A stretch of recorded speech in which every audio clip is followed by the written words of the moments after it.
Ladies and gentlemen, thank you so very much for tuning in. We have an amazing show this evening.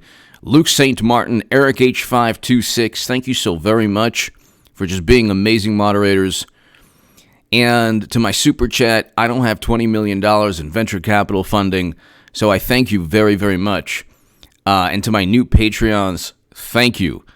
You allow me to remain an independent voice, and your support is just greatly, greatly appreciated.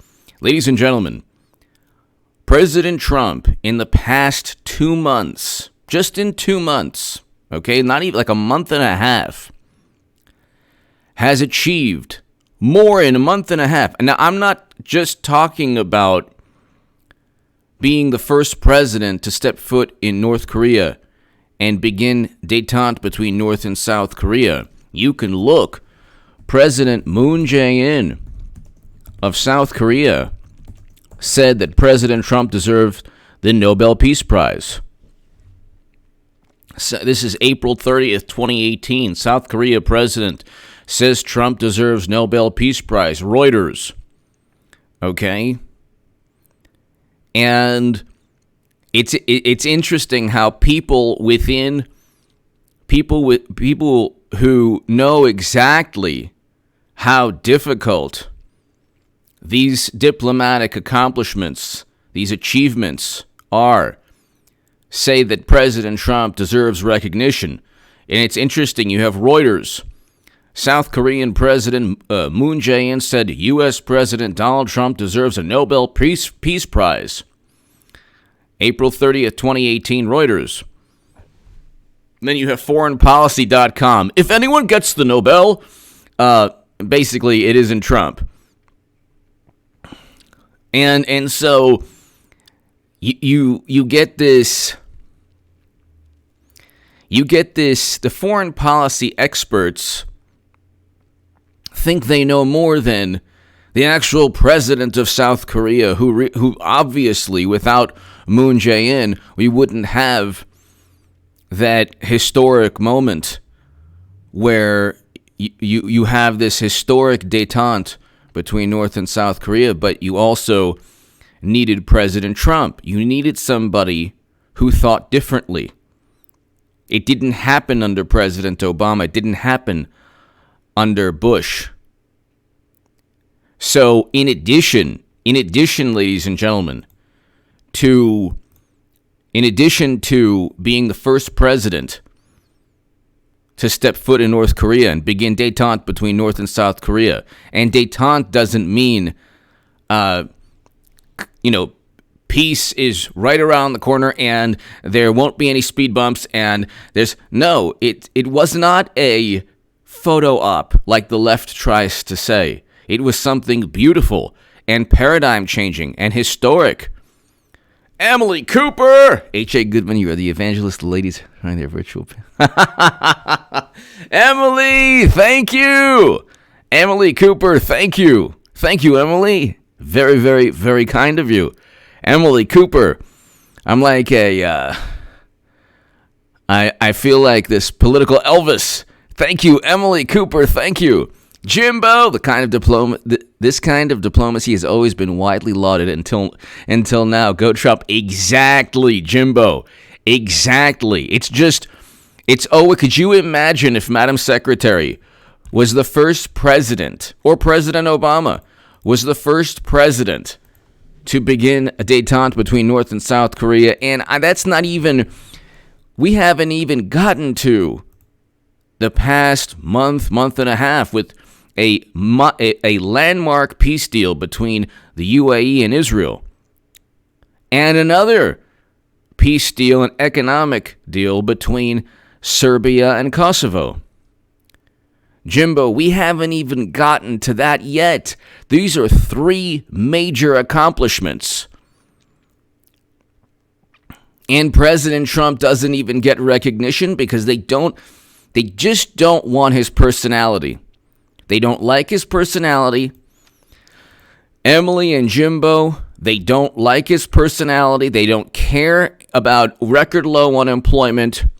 They have people like Stephen King, novelist Stephen King, who makes the following statement. Where is this? This is just an amazing, just a really amazing statement he made. He's like, basically said something to the effect, oh yeah, this is Stephen King on Twitter. Okay, this is why, like, you have people who are stuck in their own fantasy, their own horror, their own fantasy world. When it comes to President Trump, they're stuck in their own nightmare. Nobody knows better than Stephen King.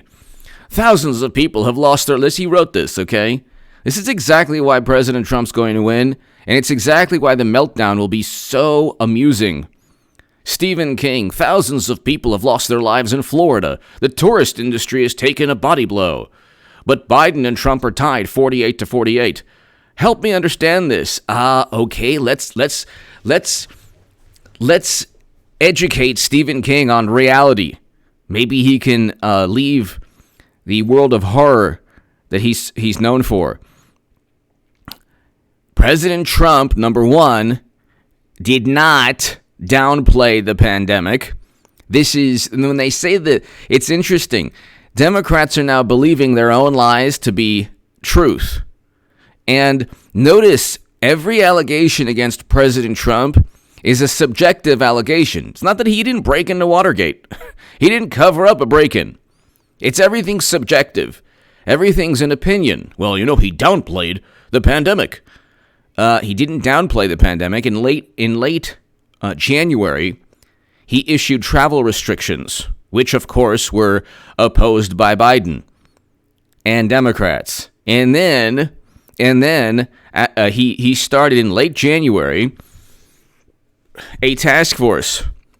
And just recently, Fauci said, yeah, he did everything he was supposed to. Just today, he said he did everything he was supposed to do in terms of, or he took it very seriously from the very beginning. Something to that effect. But number one, he never called the virus a hoax. He said, and that's factcheck.org and that's Snopes. They both admit that he was talking about the Democratic Party and media's response to the pandemic, or the media's response to his policies pertaining to the pandemic. Flat Fee Guy LLC, thank you, sir. Flat Fee Guy LLC, thank you so very, very much. Flat Fee Guy LLC, thank you. Jimbo, they want the wars. Exactly. They want military conflict, and they definitely want the military conflict. It's true. Absolutely, Jimbo. Absolutely. Old school dad, man. It's amazing what happens when you actually want peace. President Trump, old school dad, man, is the peace candidate. The Lincoln Project is the perpetual military conflict and counterinsurgency conflict political party that has aligned with the Democratic Party. The same type of the Democratic Party is the party of interventionists and regime change advocates and hawks. President Trump is not like that. But Stephen King, and thank you, Old School Dadman and Jimbo and Flat Fee Guy LLC, thank you. President Trump has nothing to do with the pandemic in New York, New Jersey. You look at Florida. This is for Stephen King to educate himself. Florida has more people, greater population than either New York or New Jersey, and a fraction of the lives lost. Florida has done infinitely better than New York and New Jersey. Okay, they're run by Republicans, but they've done infinitely better than places run by Democrats. Then you have a community that fled communism in South Florida. They're not going to vote for a political party that champions, or that is seen to be championing socialism or communism or that type of political system. But I was telling you that he's going to win Florida years back. Okay? Clinton, who will be, you watch, she will be there at the debates. It ain't going to be Biden. If it's Biden, they are so clueless. This is a man who's being propped up by media every single day. I have never seen a person so elevated and propped up and, helped by this media that they're now not only complicit in everything going on, they are advocates for the Democratic Party.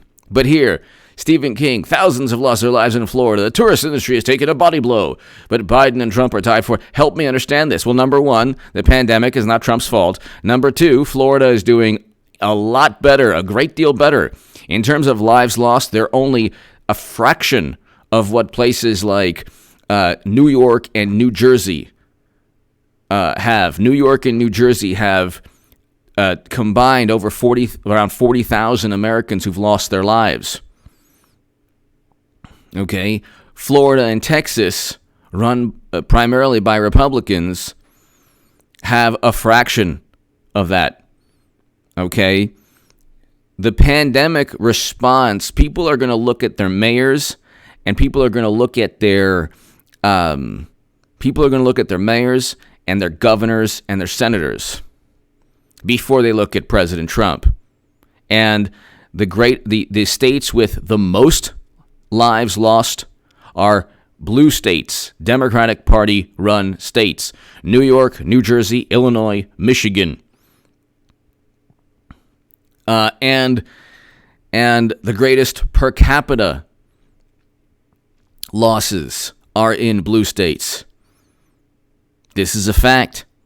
New Jersey leads the country in per capita losses because of the pandemic.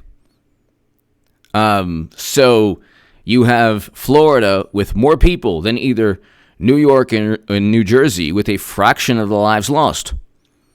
Then you have Trump, who has been trying to open up the economy for months, but you have media and Democrats saying, no, you can't. So people realize, most Americans are willing to take the risk because they look at mortality rate and they say, okay, I want to work.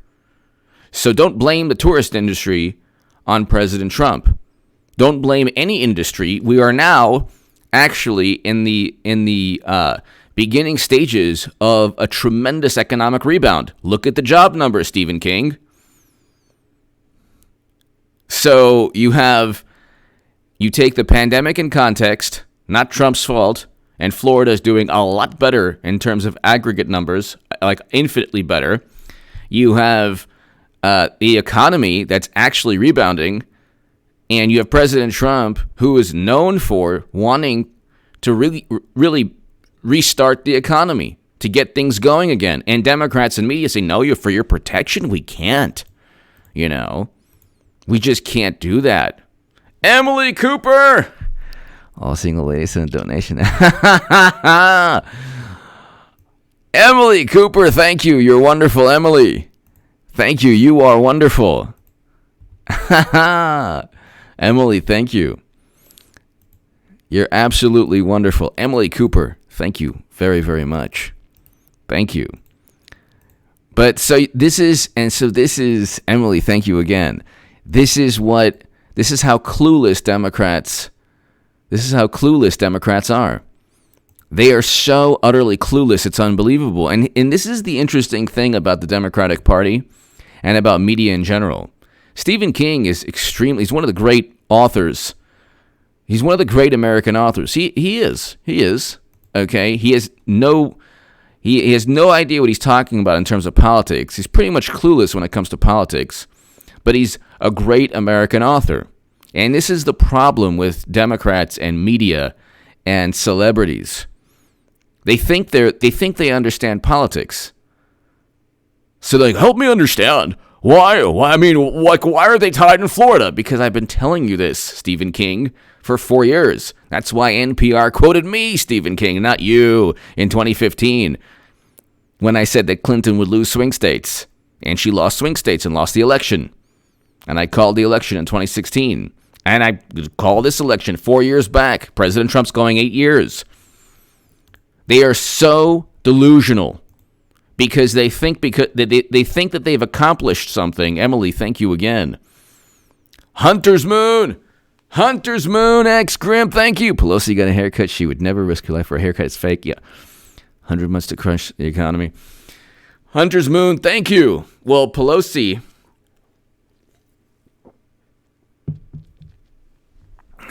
that whole thing is just indicative of the hypocrisy, the utter hypocrisy. But it's like they think you can look at like everybody from like Bette Midler to Stephen King to like tech CEOs, and it's like Democrats are like, or to foreign policy experts, the same experts who got us into never-ending military conflict that President Trump is now getting us out of. So he ended our involvement in Afghanistan in late March and late February, early March, and now he's bringing home Americans or removing soldiers from Iraq. Okay, they would never have done this. Aria Lee, faith, God, and truth will win. Will win with America because liberals are giving into darkness. Yeah.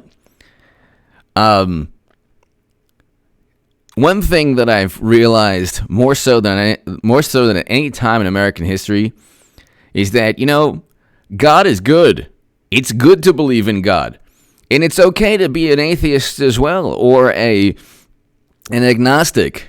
Okay, but if your God is Nancy Pelosi, or if your God is Chuck Schumer, if your God is CNN, if your God is MSNBC, if your God is in the intelligence services that say that Trump worked with Russia, but yet you have no evidence.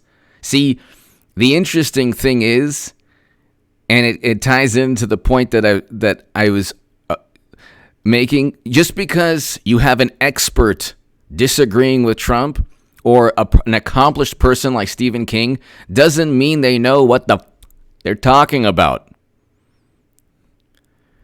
So, Aria Lee, thank you. And Dominus! After all the country bashing by the left, it feels good to be an American again. Lots of problems that need fixed, but I'm starting to have hope again. Stay safe, HA. Thank you. And Dominus, thank you. Aria Lee and Dominus, everyone here, this is an important point. The same atheists, and there are like really, really accomplished, again, they're a really accomplished and world-renowned atheists who don't like Trump. And they say, my God, he lies so much. And he worked with Russia. And how do you know this? How do you know that he worked with Russia? And how do you know that, have you fact-checked the Washington Post's 20,000 lie hoax? Because a fact-checker at CBS MarketWatch fact-checked the Washington Post, and there's a great article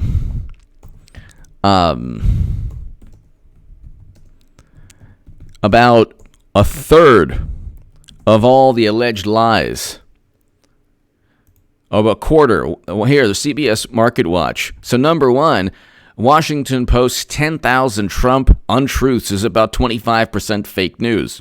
Literally true comments can be misleading, fact checker says. So 25% was actually just true, like categorically true. President Trump told the truth.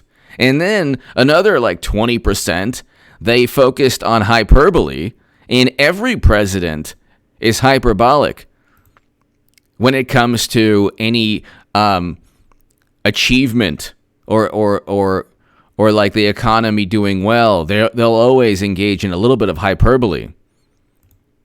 But then they say, the same people who say, well, God can't exist because there's no evidence, are the same people who say, well, Trump worked with Russia because of the Steele dossier and because James Comey and Clapper and Brennan told us. Well, it's like there's actually more evidence of God existing than of Trump working with Russia, you imbecile. These are like super intelligent people who lack wisdom. And this is the problem. You have and like I said, there's nothing wrong with being an atheist at all. There's nothing wrong with being agnostic. But there's also nothing wrong with believing in God. And there's actually a lot more logic in being a religious person or believing in God or a spiritual person than saying that Trump worked with Russia because of a Steele dossier that's already been debunked and because of an intelligence assessment that is based on high to moderate confidence. If someone told these atheists, if someone told these really enlightened Democrats who've done away with any concept of God, that, well, we're highly to moderately confident that the Lord exists, that God exists, and pick a religion. I'm not even talking about a specific religion. It doesn't matter what your religion is. If you had a spiritual leader or a religious leader or, any religious leader on the planet saying, I'm highly to moderately confident that God exists, atheists would laugh. You're highly to moderately confident? That's not the standard of proof. Well, then why would you believe that Trump worked with Russia? It's based on high to moderate confidence. They indicted Russian intelligence officials based on a CrowdStrike assessment. Company 1. CrowdStrike was paid by Democrats. This entire charade for 4 years has been to pave the way, not just to save face, but to pave the way for you-know-who, Hillary Clinton. Oh, Emily Cooper! H needs to rephrase. Wow, Emily! Thank you, Emily Cooper! Wowzers! I have a lot of work to do. Emily Cooper, thank you! Emily Cooper! Emily Cooper, thank you. Thank you very much, Emily. Thank you very, very, very, very much. Leo! Camel just keeps the malarkey rolling in. Exactly. Leo, thank you. Leo Zabo. Emily, thank you so much. J-Man, Nobel Prize winning. Yeah, exactly. J-Man, thank you.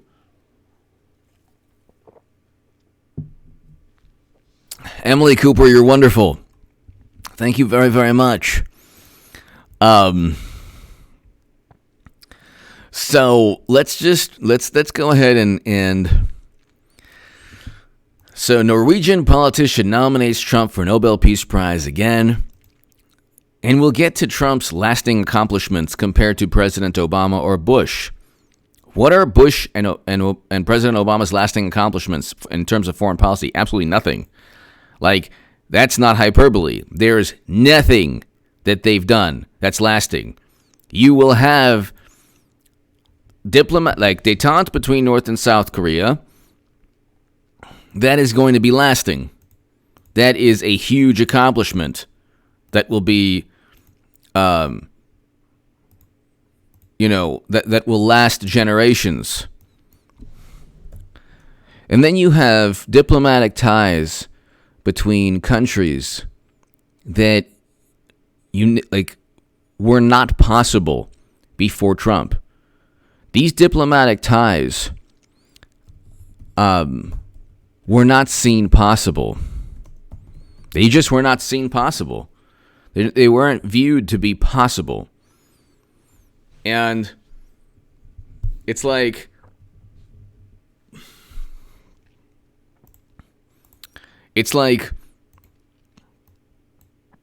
instead of at least giving this man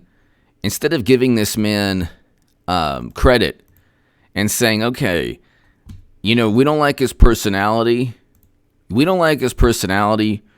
But he did accomplish something that's wonderful.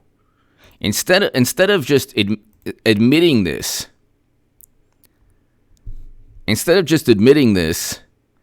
it's, oh, well, he still has a horrible personality, and He's a really bad person.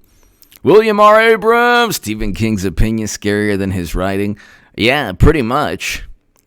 Pretty much. Exactly.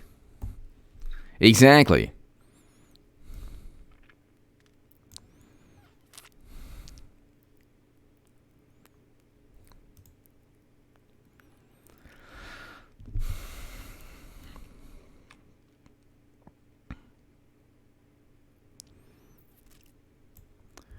Here's a Carnegie Endowment for International Peace article. Moon Jae-in putting North Korea at the center. This is in 2020, July of 2020.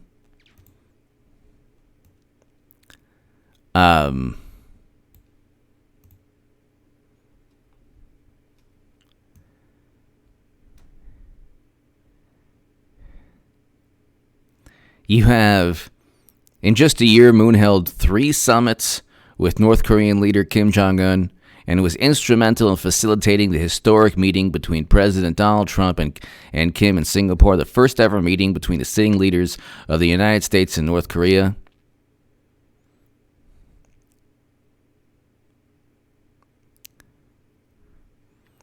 And so you have now obstacles. There are always going to be obstacles, but you still have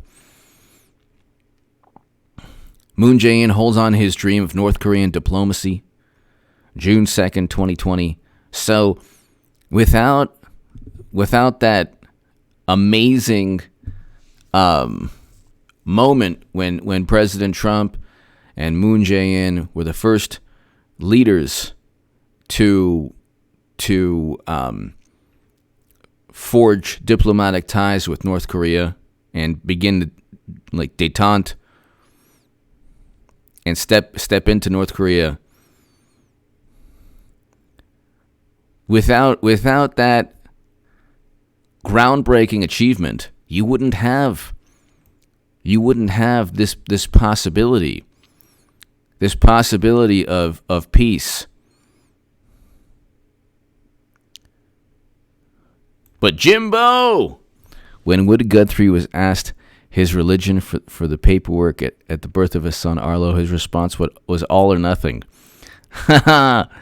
Thank you, Jimbo. Thank you, Jimbo.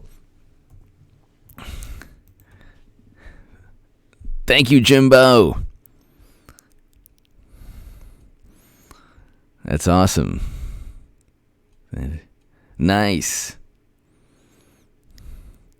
Thank you, Jimbo. Greatly, greatly appreciated. As always. Thank you, Jimbo. Crazy D, 1955. HA, people aren't laughing at me anymore for saying Hillary would be the nominee. Who knew? It's happening slowly but surely. Very slowly. CD. Diane Stewart. Diane, thank you, Diane. Yeah, it is slowly but surely. They're oh my God, it's like molasses, but it's happening, and we know it's happening. Diane and Jimbo and everyone here, we know it's happening because now you're getting. Wait a second, he might lose Florida. He might lose Florida, but everything else is good. Then then they're finally gonna realize he might lose Minnesota. Oh my God, he might lose Michigan. He might lose Ohio. He might lose Wisconsin. I mean, you get this. You're gonna get this slow erosion of confidence, and it won't matter when it happens. The switcheroo will take place. I'm telling you, ladies and gentlemen, we're heading towards the biggest political call of all time, or it's just an amazing call. President Trump goes 8 years, which will happen. So, Diane, thank you, Diane. Thank you. Thank you very much, Diane. Lynn, not for a while. Not for months, I think.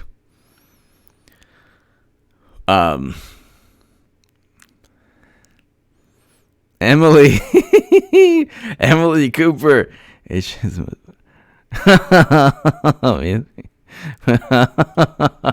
Emily Cooper. Oh my goodness. You're making me blush. Emily Cooper. H.A.'s well, maybe you're right. Emily Cooper, thank you. Maybe this be his contribution. Wow. Emily Cooper, oh my goodness. That would be wonderful. Emily Cooper, thank you. Thank you, Emily. You are absolutely wonderful, Emily. Old school dad, man. HA, I don't think any of these peace deals would have happened if yeah, it is still a thing, but I agree with you that definitely President Trump definitely President Trump is doing things to facilitate, really groundbreaking peace deals. Flat Fee Guy LLC. I put 5 cents down to win a buck on your Clinton prophecy. Flat Fee Guy LLC. Thank you very much for your support. It's happening as slow as molasses, but we see it taking place. I could see it like it's all getting clearer now. It's all getting clearer now. Flat Fee LLC guy, thank you. Paul Bartlett. Paul, thank you so very much, Paul, for, you know what? Thank you not only for your support to my Australian crew, Jimbo, and everyone here, Mad Cow Mark, Aussie J, Paul Bartlett, thank you. But Paul, thank you so much for your kind words always. You always write the kindest, most wonderful things, and it means a lot to me, and I appreciate them. Thank you. Paul Bartlett, thank you very, very, very much for your support. Always. And like I say, everybody, Flat Fee Guy, LLC, Paul, Simon, everyone here, you gotta be here. November 2nd, 3rd, 4th, 5th. I mean, all throughout October, I'll be doing 3 videos a day just on H.A. Goodman's other channel. I'm gonna ramp that up in October. I'm gonna ramp that up in October. It's going to be awesome. Paul, thank you so very, very much. Simon! Thank you, Paul. Simon! When the last Star Wars movie ended, I thought, now what? What's next? It feels like we are living the next episode, Good versus Evil. Maga. Exactly. Simon Hathaway Spurlock. Well, the interesting thing is, Simon and Paul and Flat Fee LLC guy and Jimbo and Emily, thank you for your kind words. Emily. The interesting thing is the left and Democrats, liberals, Trump said this. Well, why do I care what you think he said? What do I care what you believe that he said based on anonymous sources? It's gossip and hearsay. Why would I care about gossip? The DNC emails, and this is why they've gone after Assange. The truth about them was viewed as a national security risk.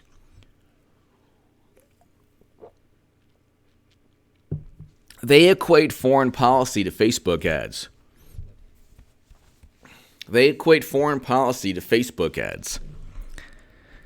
And they have no evidence that Facebook ads swung the election, do they? And it's just, it's the same type of thing. It's like Democrats pride themselves on being, most liberal Democrats, I should say a good percentage of liberal Democrats, and I know many of them, or I grew up, well, the ones that still, the ones that are still my friends, which says more about them than me. They have the problem, not me. The 4 or 5 people that have derangement issues beyond belief, they're pretty much atheist or agnostic. They don't really care so much about what God thinks. But you better believe they view their political ideology to be a religion. Democrats view their political ideology to be a religion. And they've replaced religion with their political views. They've replaced religion with their political views.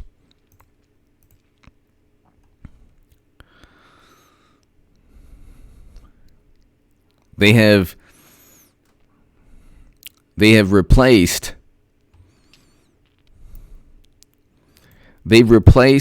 a belief in God with like cell phone videos that record events, and instead of saying, well, you know what, God sees all of this, instead of saying, you know what, God sees what I'm doing, it really doesn't matter if nobody sees what I'm doing. It doesn't matter because, at the end of the day, there's somebody above watching. Instead of that mentality, it's, oh, look at this cell phone video. You see what's taking place? And even when they have a cell phone video, they don't even evaluate what's actually happening within the cell phone video. They don't even see what's taking place accurately. It's always within the lens, their warped lenses of their warped religion. Their religion is being morally superior. They worship the feeling of being morally superior.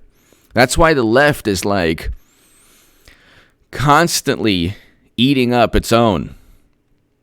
When I became a Trump supporter, when I supported President Trump, I broke away from a very dangerous, sad, pathetic, frightening cult. And it's okay to want Medicare for all. It's fine. It's okay to want justice pertaining to certain issues. But when you are a zealot, when you're an ideologue, when you think that a political difference, you have people, you have people who still blame Susan Sarandon, still blame Tulsi Gabbard, still blame Bernie Sanders, still blame Jill Stein for 2016 and President Trump. They still hold on to these grudges.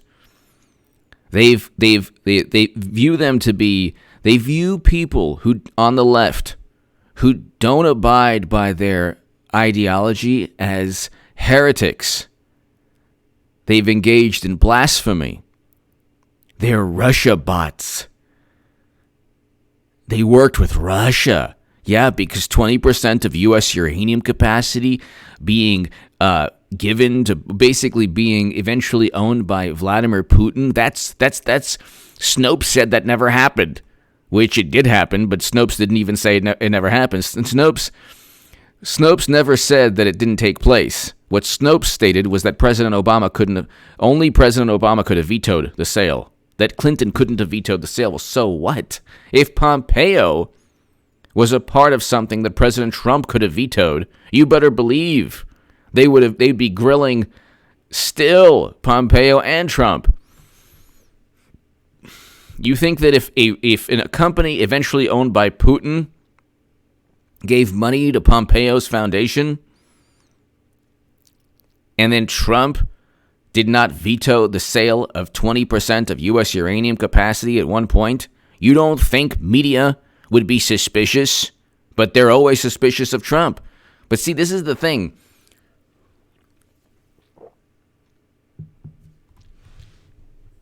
The left's religion is not morality. It's the appearance of being morally superior. That's why you have people getting into like falling out of friendship and getting into like these long feuds on the left because one Medicare for all plan is different from another. You get people arguing about Medicare for all, different plans, and it's like it's not even being addressed. Biden would veto it. Biden would veto it. Larry Whitaker. Paul, thank you again. Larry. Thank you, Larry. Support Joe Collins running against Maxine Waters in L.A. That's right. What are your thoughts on Loomer, H.A.? I think she's great. I think that she's fantastic. And I commend her and congratulate her. But she's great. Let's put it this way. They tried to stop her. Larry, Thank you. First of all, thank you so much. Thank you, Larry. Thank you very, very, very much for your support always. Paul, thank you, as always. Larry, they tried to stop her. They tried to silence her. And she said, you know what? I'm going to run for office. And she's awesome. And she's doing it. She's not just a pundit anymore. She's not just a pundit anymore. And you could disagree with her. So she'll win that seat. I mean, the Wikipedia page is like just complete left-leaning nonsense. The first part of it, but I mean, she has her. There's things that I disagree with her on, but But the fact that she's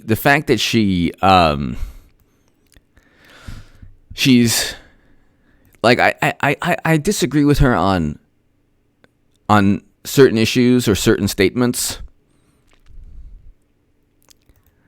But I will say this. She's the equivalent of many left-leaning politicians, but as a conservative. So if they don't like Laura Loomer, they actually don't like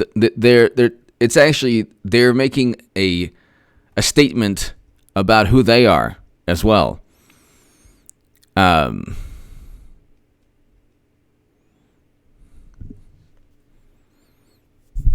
But she's a person who fought, still fighting, is going to be in Congress, and it's like she didn't have 20 million in venture capital funding, but she doesn't have media on her side. She still will do something really amazing and special. Again, I don't agree with everything that she has said, or I don't agree with everything that she either stands for, that she said, but I will say that what she's doing is pretty amazing, considering she doesn't have any mainstream media support.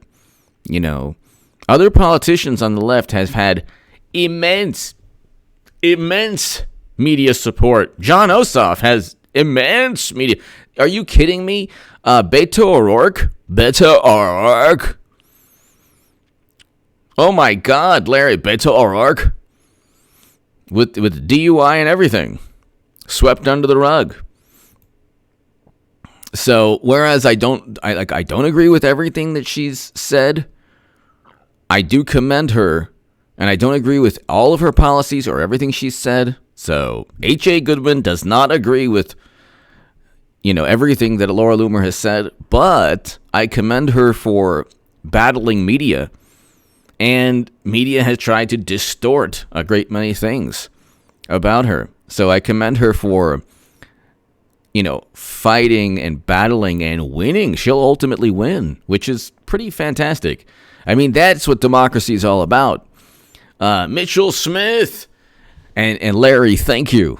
Thank you, Larry. HA recently received a conservative survey. Question 12. Are you confident President Trump will defeat Joe Biden or any other Democrat who may suddenly emerge in November?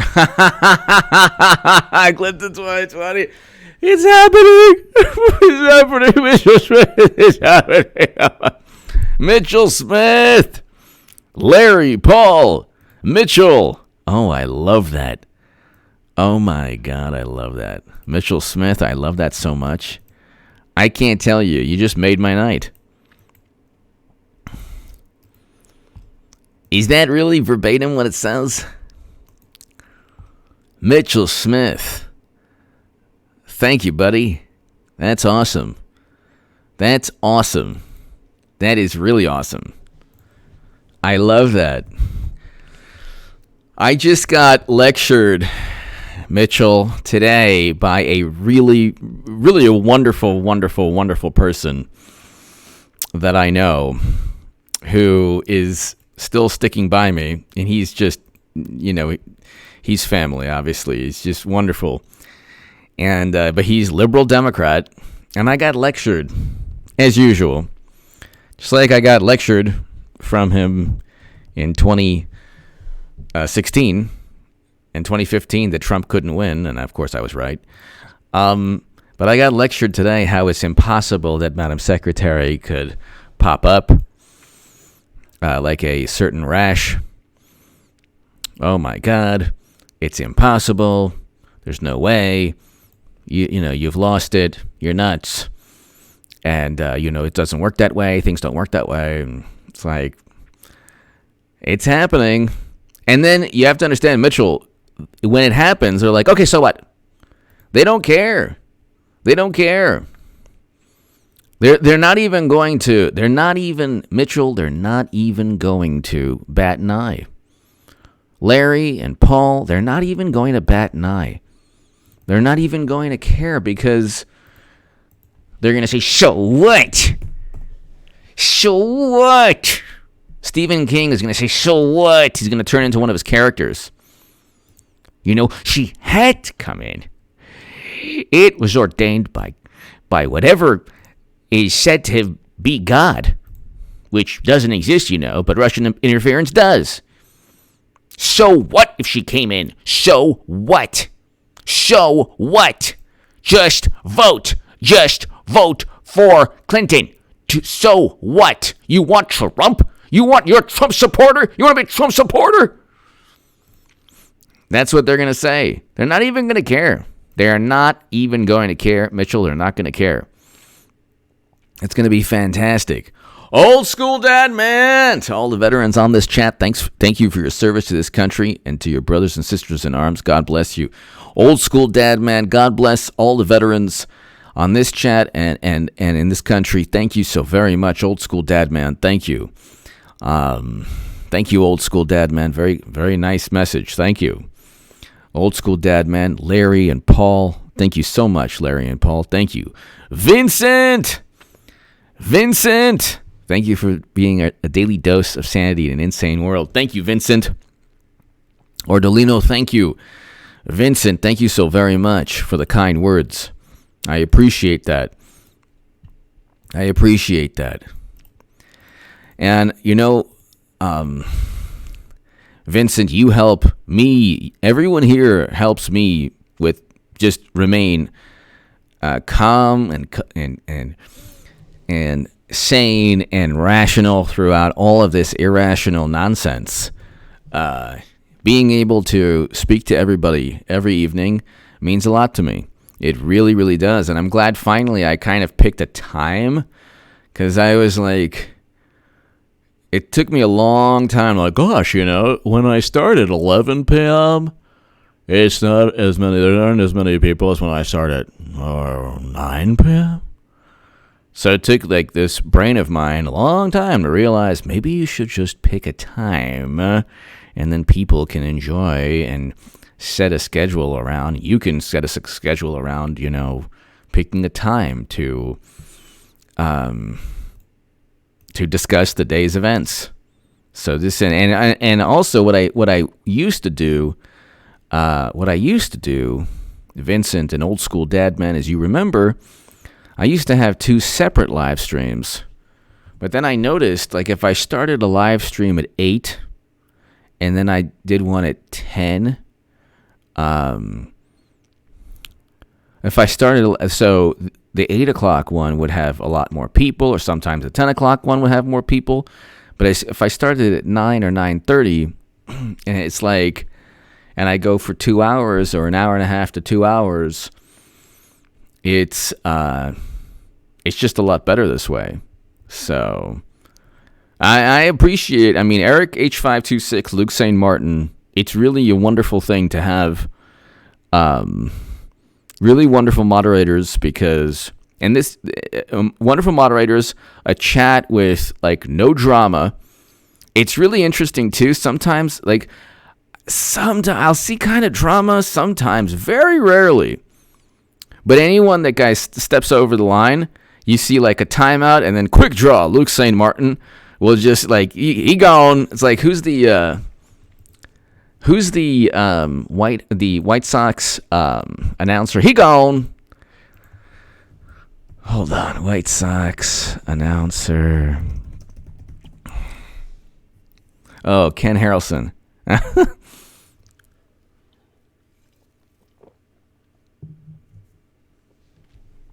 He gone when somebody would strike out. So when anyone crosses the line in this chat, whether it's Luke or Eric, I mean, that person's not going to last more than a couple of minutes. It's really interesting too. Like, you see, you see, like, this channel is not that big of a channel, but I have such a wonderful viewership, and like I mean, it's a two-way thing. I have like one of the most loyal viewerships in all of YouTube. I do, and I'm loyal to my viewership. So, like, and I've always been like, I have never done anything when I was the biggest Bernie Sanders booster on the internet, or I'm a proud Trump supporter. The Huffington Post called me the biggest Bernie Sanders booster on the internet. The Washington Post called me the unofficial scribe of Sanders' most hardcore voters. My writing went viral in the Hill, the Huffington Post, Salon, the Jerusalem Post, and I became a supporter of President Trump. And then I wrote, why you go from Bernie to Trump in the Federalist. And I've written in the Daily Caller. I've written 3 articles in defense of Assange. He should be free. But I've never, like, when I was on the left, people would disparage me because I didn't play ball. Had I played ball, I said, oh, well, you became a Trump supporter because it's lucrative. Actually, it's way more lucrative to say Trump worked with Russia. Do you know I could have 500,000, 600,000, 700,000 subs now if I just devoted my life to disliking President Trump and saying that, oh, I made a big mistake with Bernie Sanders, and oh my God, Trump withheld military assistance, and oh my God, Trump is a monster, racist Trump, and oh my God, he worked with Russia. Oh, I could have like 500,000 subs right now. And I could be, I know all the people, like the producers and on MSNBC and CNN. I have all their emails that contact. I've been on MSNBC twice, CNN 3 or 4 times, just for Bernie Sanders. I still have the emails. Like, are you kidding? I would still be being published on left-leaning publications. I could be like, I could have, if I really wanted to just focus on, subscriber count and, do things that were just lucrative. I'd be like, I learned my lesson with Bernie Sanders, and the Lincoln Project is great. And gosh, I made a mistake. I should have voted for Hillary Clinton. And please tell, oh my God. And I'd still be on Twitter, and I had the blue check mark, and I'd just be like, but I never did any of that stuff. And if you're a left-leaning person and you don't see, now you suddenly see people like, oh, I'm not voting for Biden. It's like, oh, wow, you're so courageous. But you said vote for Hillary Clinton in 2016, so you're not really that courageous. You're not even going out on a limb. It's not even fashionable to vote for Biden. That's why when Clinton becomes nominee, it will be like, oh gosh, she was the first female president, so I'll vote for her again. I can't wait for the Never Biden people to be voting Clinton when it happens. But I've always tried to be like, that's the only way I know how to be true to myself. And then the audience gets exactly what I think at that moment. So there's no ulterior motive to becoming a Trump supporter. If anything, the lucrative avenue is going towards the $20 million venture capital people. Oh yeah, he withheld military assistance.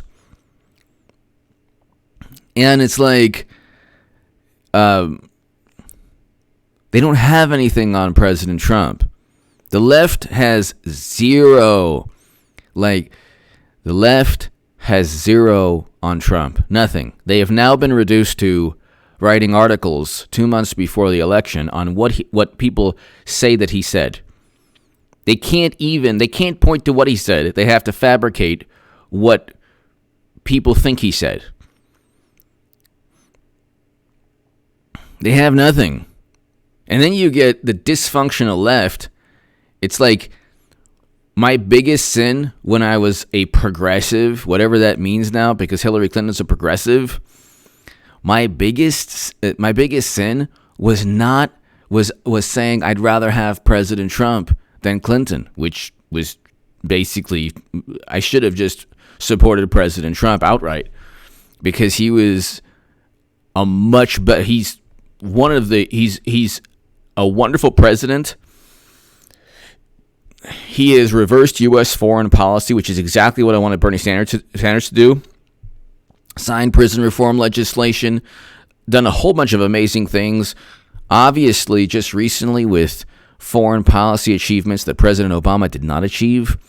But it's like the protest vote for Jill Stein, I should have just voted for President Trump. But Panzer, hello, Esquire. I am surprised how fast the lefties became warmongers and forgot about decades of wanting to end wars. Oh, that's the funny thing. That's the funny thing. I thought that being a progressive meant you wanted to end military conflict or you wanted to end counterinsurgency conflicts. But they don't care. I want American soldiers out of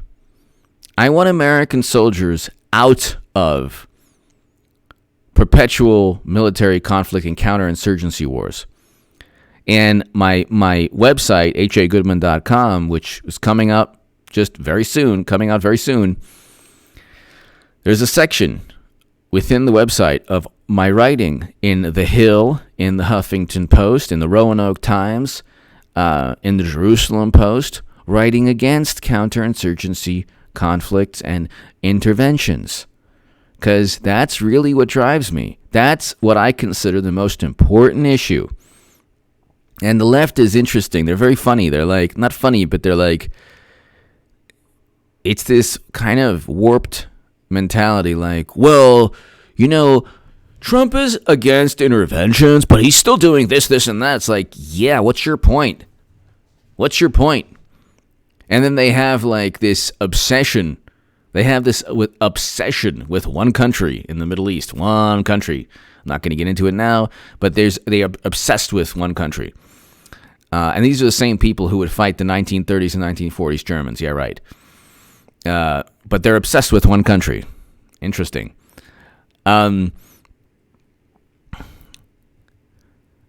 It's like, well, Trump is against interventions. Yeah, because interventions have caused the most chaos. They've been the most catastrophic decisions.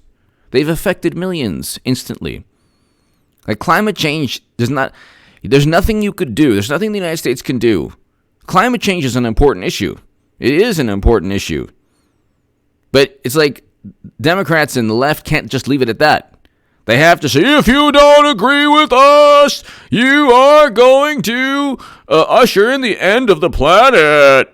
Well, you didn't even vote on AOC's resolution. They couldn't even vote on a resolution, much less legislation. There's no Green New Deal legislation. There's a climate change bill, but that's not the Green New Deal legislation, because there is no Green New Deal legislation. The whole thing, the rhetoric never correlates to the hysteria. But there's nothing you could do as a country immediately to reverse climate change. Panzer Squire, thank you so very, very much. Thank you.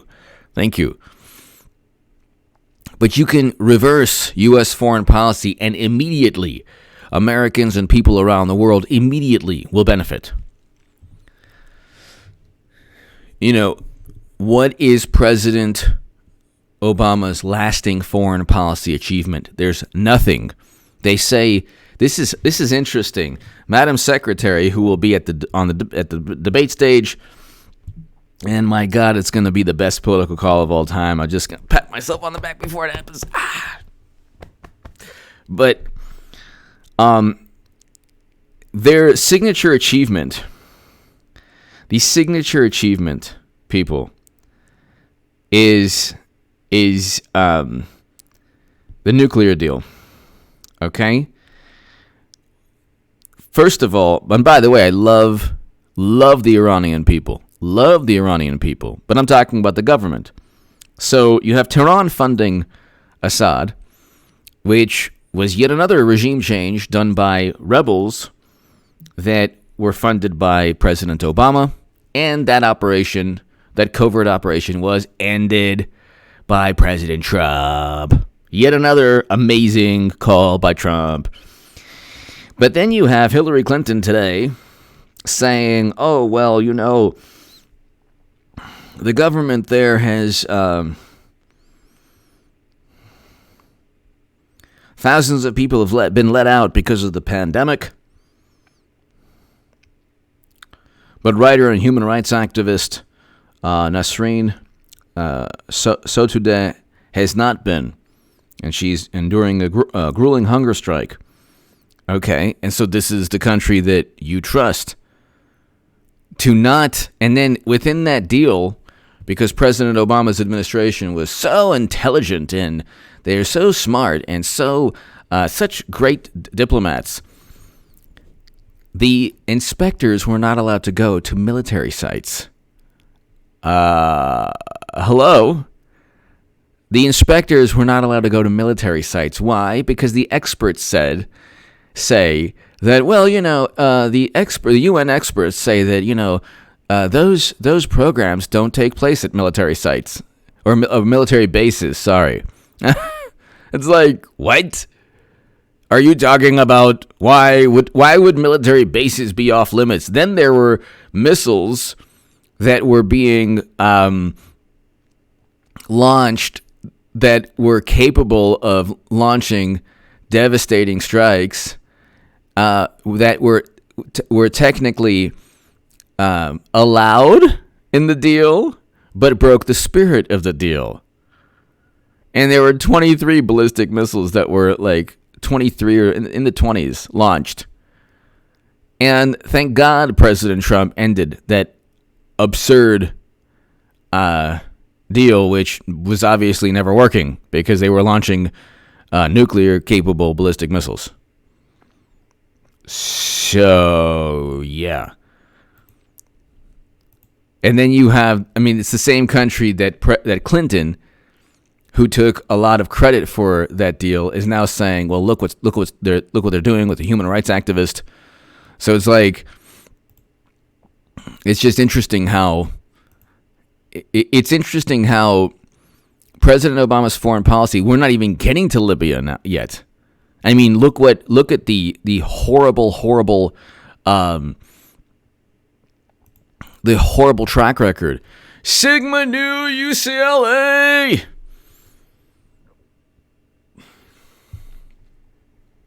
Read the Clover Chronicle 523/20 about internecine fighting within DNC on who will be their eventual nominee.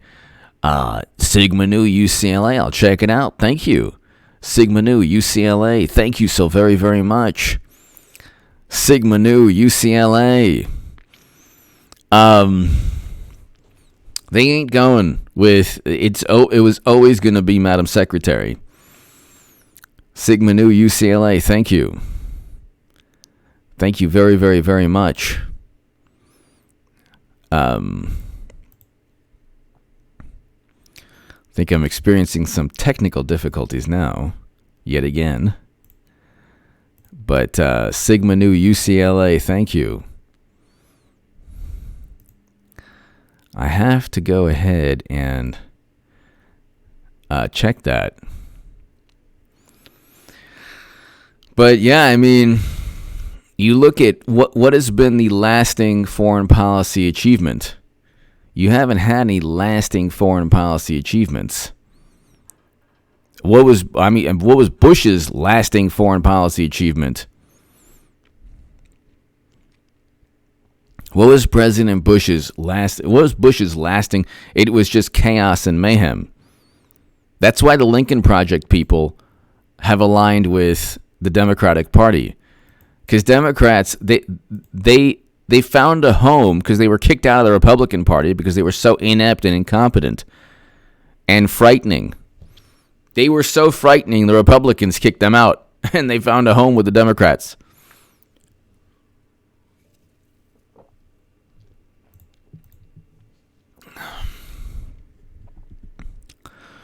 But you look at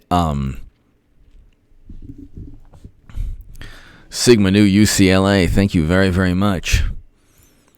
I'm going to Clover Chronicle. Let's see.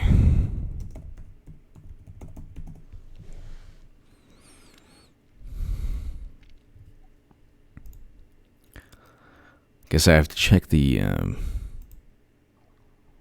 in May. All right, so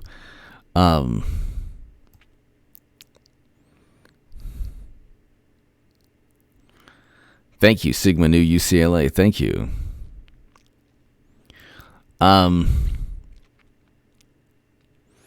Sigma Nu UCLA. Thank you for always watching. Thank you.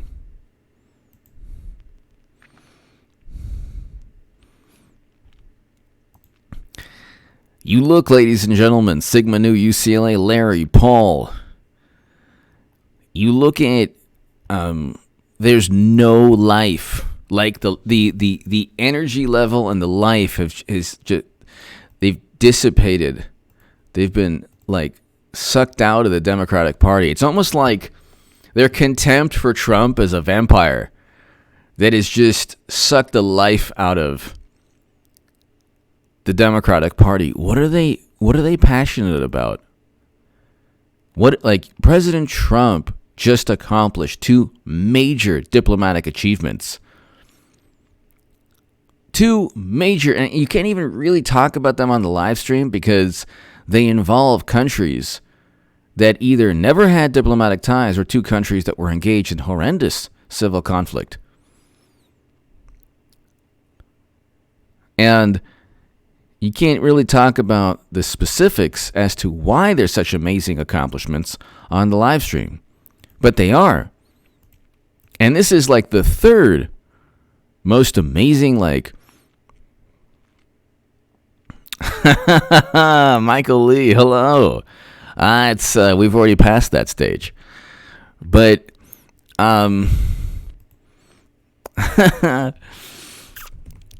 you see, like, you type in Trump, CNN. Whenever I read CNN's headlines now, I don't even take them seriously. It's like Mad Magazine for liberals.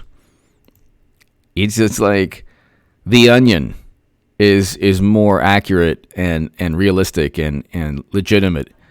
CNN Trump's historic dereliction of duty laid bare. I mean, really? Can you get any more dramatic? Let's just read this. Trump's historic dereliction of duty laid bare. Oh, my God, Trump. Trump. Racist Trump. Trump's historic dereliction of duty. Sigma Nu UCLA. Emily Cooper. Recite some Persian poetry for me, my love. Well, let's see. Rumi. Let's do a little Rumi really quickly. Rumi is probably one of the most amazing poets really quickly. Emily, we'll do this.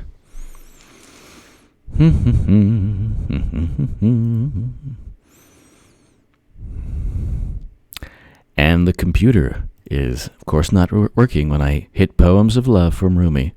Oh, yes. Let's see here.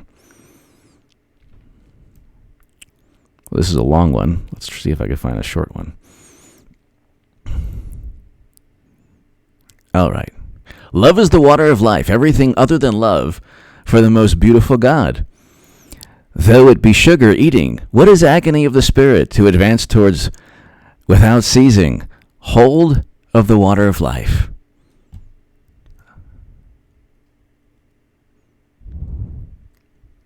Was that Rumi? Gosh. Or was it? I think it was Rumi. Okay. Why am I? Hold on one second.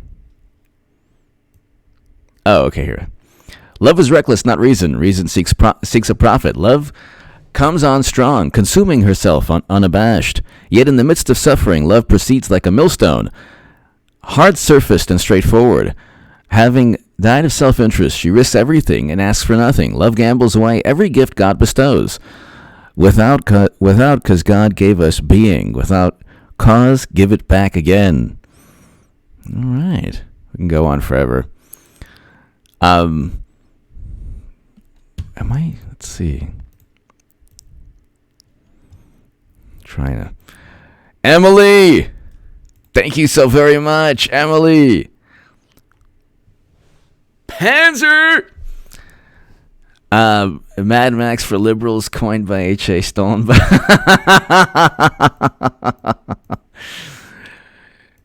I'm going to call you P.E.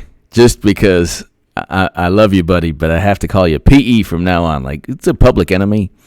Thank you so very, very much. P.E., thank you so very, very much. That's awesome. You could take it. You could say that you coined it. But it is true. It is Mad Magazine for liberals. Jimbo! I want somebody Jimbo! I'm gonna read you love poetry in a second.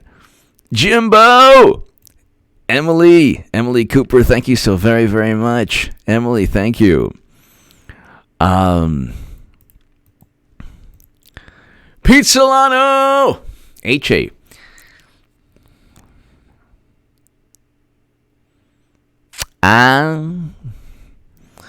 Pete Solano, that's the Second Amendment issue. Pete Solano, that's the Second Amendment issue. Pete Solano, thank you.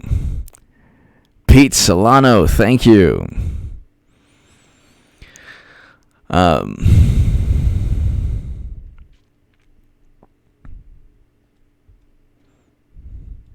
So this is Rumi. Lovers find secret places inside the violent world where they make transactions with beauty. Yes. All right. And then there's this is long before Madam Secretary was Rumi. Woman is the light of God. It's also beautiful. Very, very big. Centuries before the Clinton administration, but that's beautiful. Yeah, Rumi is the best. Love Rumi. Love Rumi. Love Rumi.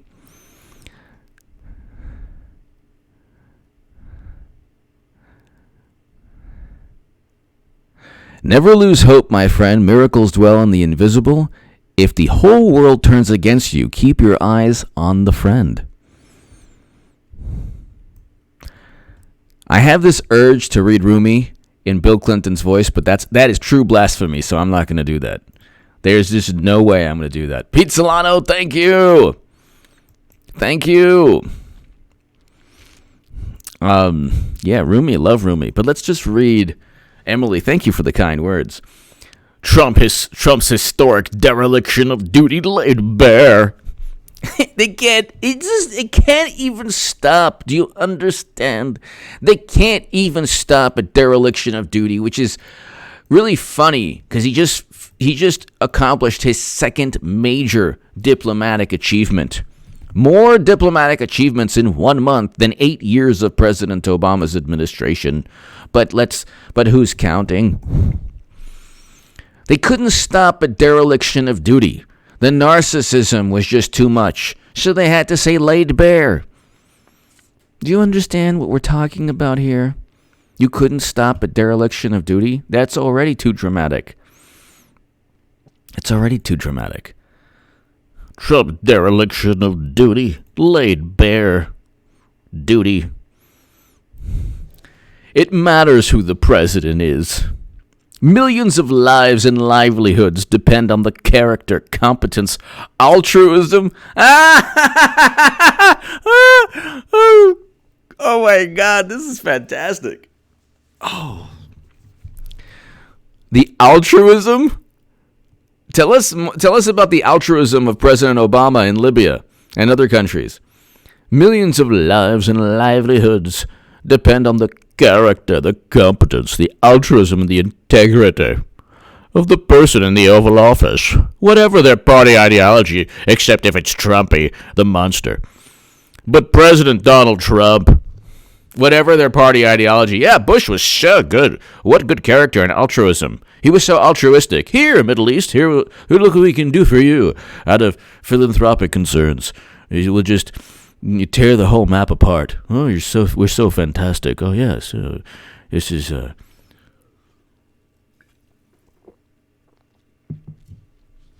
But President Donald Trump, as he devastatingly revealed in his own voice to Bob Woodward, he devastatingly revealed in his own voice to Bob Woodward, met the great crisis of his age. The great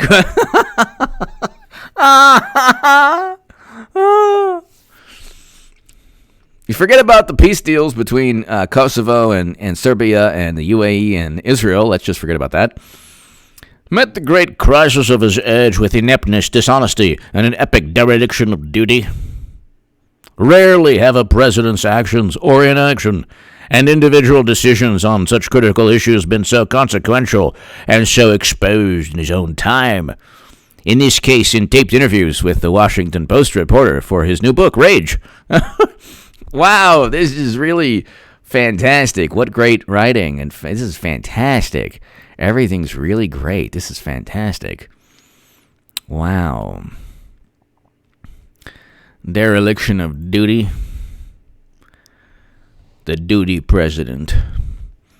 Throughout history, presidents responded to moments of great trial by leveling with the American people often dire challenges, but also summoned a collective sense of mission towards a less perilous destination. This is fantastic. Oh my God. Oh. I always wanted to play it down. That's okay. This is the funny thing.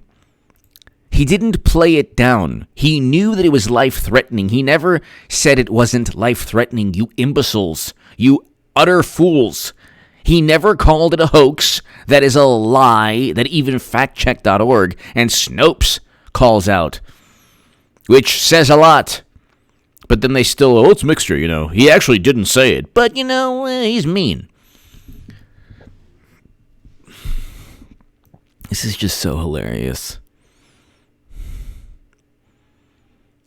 Then the tens of thousands could have been saved. Yeah, by New York's governor, by Murphy in New Jersey. Oh yeah, New York's governor said he would have shut the state down earlier if Trump was honest. Yeah, right. No, don't try to blame your incompetent, inept response on Trump. Anything that Trump says at any time, Democrats do the opposite. Then they're like, we want leadership. If you just offered leadership, it would help. What did he say? Let's do the opposite. Everything he's ever said about the pandemic, from travel restrictions to medication, they've said the opposite. And immediately. Then they claim, well, gosh, if he was just... Oh, this is a good one, too. Aria Lee, thank you.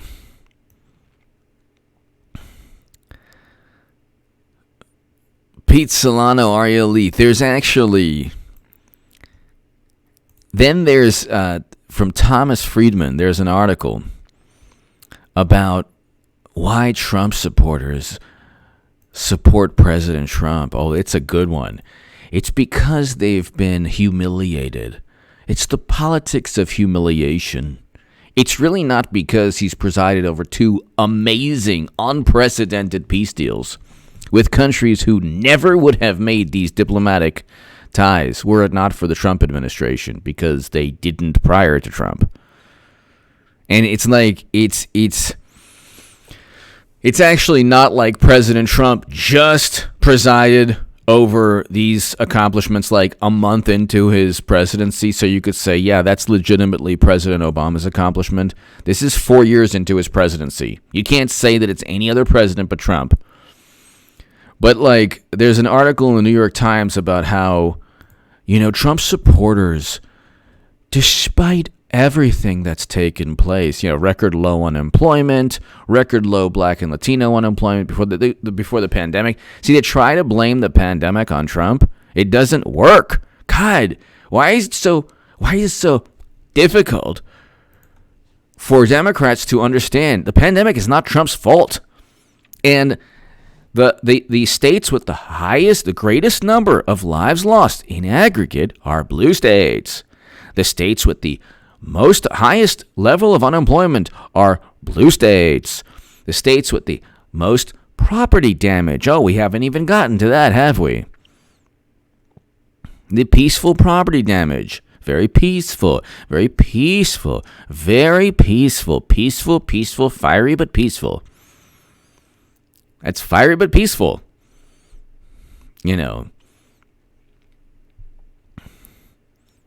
are like they live in their own world, and then when they lose again, they're already planning for when they're telegraphing not only their attempts to cheat, but also like how upset they'll be, and Lord knows what they'll do when President Trump wins.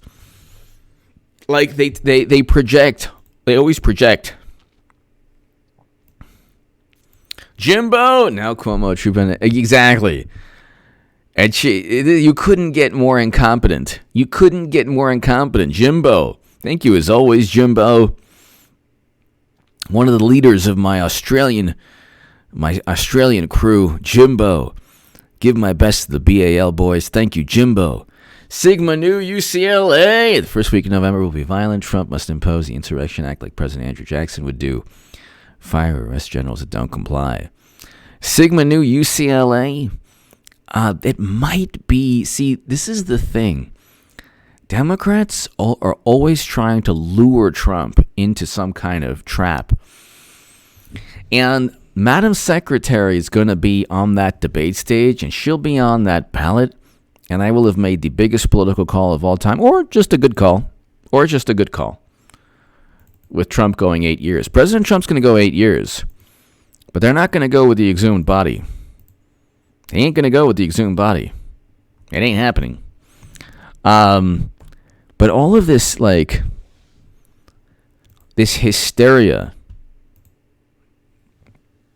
serves one candidate. Doesn't serve Biden. Biden doesn't even know, really, you're talking about a person who doesn't even know what's going on. The hysteria, ladies and gentlemen,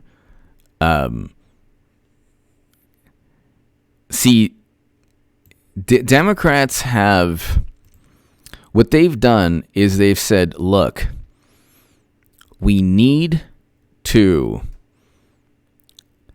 level the playing field so much that Democrats call family members and say they're not going to speak to them anymore because of Trump, and then we have to also elevate somebody who's one fry short of a Happy Meal, actually 6 beers short of a six-pack in Botox B. And then it'll be just right for Madam Secretary, and she'll still lose. But she could possibly win. But my God, have they it's like scorched earth policy with the playing field. What did Biden just say just now, like a couple hours ago? I carry with me, I don't have it, gave it to my staff. I carry with me in my pocket. Do I have that around? Anyone? Where's my staff? I gave it away. I carry a schedule in my pocket. So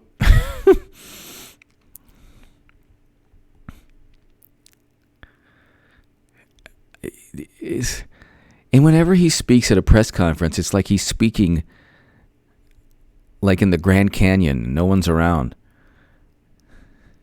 Like Trump, my God, he has outdoor rallies. People are like energized, and then you have the Biden journalist, Mr. Vice President, I hope. Can I ask you a question? Mr. Vice President? Mr. Vice President, I hope that, Mr. Vice President, please don't get upset. Please don't get upset with us. I hope you don't mind. I hope you don't mind, Mr. Vice President, but did you take a cognitive... Junkie! Hey, junkie! Oh, that's good. What a good man. What a good... Oh, and I love the fact that there's been 0 questions about Tara Reid. This poor woman has been completely ignored by media. Gee, I wonder why. Oh, that's right, because it's a Democrat. Ah, okay. Gotcha. Oh, look. I hope you'll join Kamala Harris and me for our first grassroots event together next Monday. Well, why wouldn't Biden be at the grassroots event? Oh, that's right, because nobody cares about Biden. We'll talk about the Biden-Harris team's plan to get our country back on track. Right. Oh, my God, it's going to be so beautiful. That dorsal fin, it ain't Flipper. I can tell you right now, it ain't Flipper. Wow, what a team player Madam Secretary is. She's doing of course, a team player. Very good team player. Very good. Yes. We'll talk about the Biden and how all of us can help Democrats down ballot. And maybe even those, what does that even mean?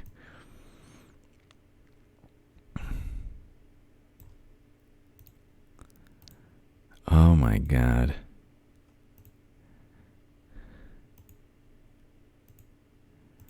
Oh, my goodness.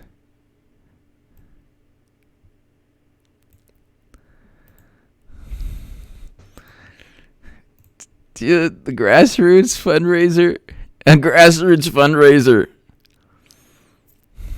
The only grassroots for Biden are weeds. Tumbleweeds.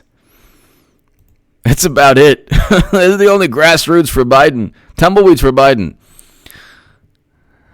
Emily Cooper. You're wonderful, Emily. Thank you very much. Emily Cooper. Wow. I'll fix my hair here. This is fantastic. Emily Cooper. Thank you so much. My goodness. And this is even before Madam Secretary becomes the eventual Zoom meeting nominee replacement. Whatever. Who cares? The whole thing's this biggest charade. You understand when it happens? I will go with the flow. Just too bad. Yeah. And then I'll just be like, well, it was an amazing call, wasn't it? Emily Cooper, you are wonderful. Thank you so very, very much, Emily. Thank you. Thank you very, very much for the kind words. You're making me blush. Emily Cooper, thank you. Pete Solano! H.A., remember Nancy Pelosi says this is the most important election because our democracy depends on Pete Solano. Pelosi. Katharine Hepburn. I was never at that salon. That was an AI double. Our democracy, I love this, Pete. Our democracy depends on it. The fate of humanity depends. Oh, you had Noam Chomsky. Noam Chomsky was saying that it's actually he's not going to leave the White House, and the human civilization is actually trying to destroy human civilization. Because he doesn't take climate change seriously. Trump is destroying human civilization. Why stop at human civilization, Professor Chomsky? Why not say Trump is destroying the universe? That would be more accurate. The ever-expanding universe is going to be swallowed up by Trump's orange giant mane. Stephen King should just write a novel about how Trump swallowed the universe. Pete Solano! Emily! Thank you, Emily. Thank you. Rush Nielsen. I'm beginning to think the mentality of today's Democrats. Rush Nielsen. Let me tell you something. Democrats are a cult. Democrats have turned into, the left is a giant cult.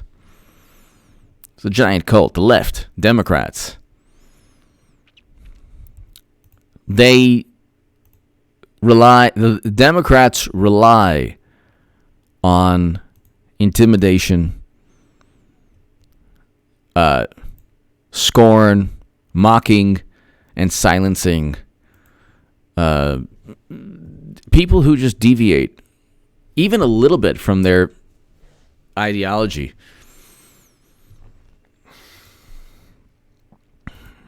It's really like they went after me, they found nothing, and then their only comeback was, well, he has no shame. It's like, well, why would I care what a bunch of fools say about me?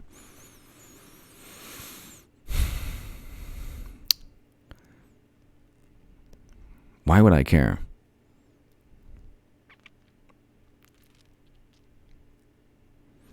Like, why on earth would I care? But this is really interesting. Hillary Clinton. Why is Clinton at a grassroots fundraiser? Why isn't it Biden? This is hilarious. Oh my God, it's the first meeting of the eventual ticket. Yes.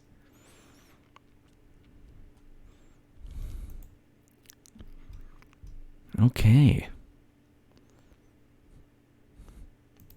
Because the way they see it is like you can either like Trump is like eating a hamburger made from the bubonic plague. So you can either eat a hamburger and get the bubonic plague, or you could stay at either a Holiday Inn or a Ritz-Carlton or a some motel someplace or an alley. But at least it's not getting the bubonic plague. So they look at it, it's like, well, you know what? They're just going to make the switcheroo because obviously Clinton does better in Florida and other places. And at the end of the day, they're not going to care because it's not about the candidate. It's about making the playing field as level as possible before the last moment. It's Hillary Clinton and Kamala Harris and Hillary Clinton versus Trump in the debates, and it's like Rocky 2. It's like, oh my God, it's like every sports rivalry you've ever seen. Celtics, Lakers, Ali Frazier. It's Chiefs, Raiders, Broncos, SC, UCLA, SC, Notre Dame, Alabama, Auburn, like everything. FSU, Miami, it's like every single. Can you imagine? It's going to be the most amazing time.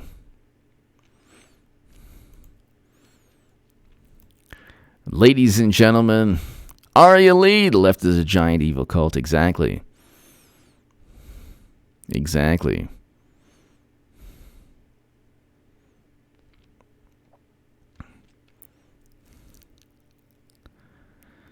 Ladies and gentlemen, thank you so very much. Aria, thank you. Emily, thank you. Jimbo, thank you. Larry and Paul, thank you very, very, very much.